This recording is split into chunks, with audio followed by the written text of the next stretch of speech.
சரியான போக்குவரத்து வசதிகளோ செல்லிடப்பேசிகளோ இல்லாத காலத்தில் தான் நினைத்த நாடுகளுக்கு தனியாக சென்று வந்தாள் லவ்வை. ஆனால் இன்றோ பக்கத்து வீட்டுக்கு கூட பெண் குழந்தையை விளையாட அனுப்ப முடியாத சூழ்நிலையில் நாம் இருக்கின்றோம். காரணம் அவர்களுக்கு எதிராக நடக்கும் பாலினவன் கொடுமைதான்.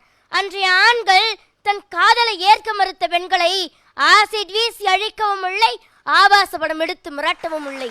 ஆனால் இன்றோ கள்ளிப்பாலில் தப்பித்த குழந்தைகள் எல்லாம் திணறுகிறது கள்வர்களின் காமத்துப்பாலில். மங்கையராய் பிறப்பதற்கு நல் மாதவம் புரிந்திட வேண்டும் என்றால் இப்பெண்கள் எத்தவம் புரிந்தினரோ மகாபாரதத்திலிருந்து இன்று முறிந்து கொண்டுதான் இருக்கிறது பாஞ்சாலியின் சேலை.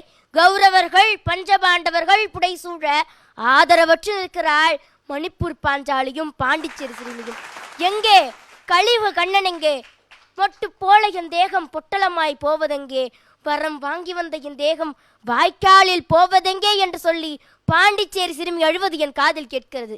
இந்தியாவே கொந்தளிக்கிறது கொல்கத்தாவில் நடந்த கொடூரத்தால். இந்த கொடியவர்களை மிருகத்திற்கு ஒப்பாக கூறுவர். ஆனால் எந்த ஒரு மிருகமும் தன் இனக்குட்டியிடம் தன் இச்சை தீர்த்து கொள்வதில்லை.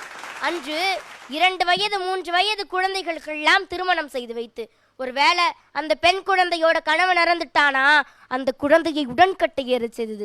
அந்த குழந்தை அந்த தீயை கண்டு பயந்து பின்னோக்கி ஓடி வரும் பொழுது புணத்தை எரிப்பவன் அந்த குழந்தை அடித்து துன்புறுத்தி தீயில் போடுவானாம். ஐயோ, என்ன ஒரு கொடுமை இது! அன்று உடன்கட்டை ஏற்று உயிருடன் சிதைக்கப்பட்டார்கள், இன்று உயிருள்ளவரை சிதைக்கப்படுகிறார்கள் பெண்கள்.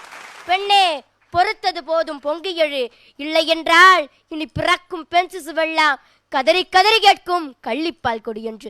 திருவெல்லாம் சாராயம், இணையத்தில் ஆபாசம், பெண்களின் சதையை வைத்தே சகலமும் வியாபாரம், போஷாக்குடன் போதைப் பொருள் வியாபாரம். இவற்றை தடை செய்தாலே பாதி குற்றங்கள் குறைந்துவிடும். இக்குற்றவாளிகளுக்கு கடுமையான தண்டனைகள் வழங்க வேண்டும். அதை பார்க்கும் ஒவ்வொரு ஆணுக்கும் பெண்களை தவறாக பார்க்கும் எண்ணமே வரக்கூடாது.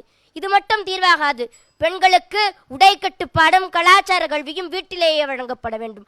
பாடத்திட்டத்தில் பாலியல் கல்வி என்பதாக சுருக்காமல் பாலியல் நீதி கல்வியாக கற்பிக்க வேண்டும். இக்குற்றம் பெரிதும் நடக்க காரணம் ஒரு ஆண் பிள்ளையை சரியாக வளர்க்காத பெற்றோரும் சமூகமும் தான்.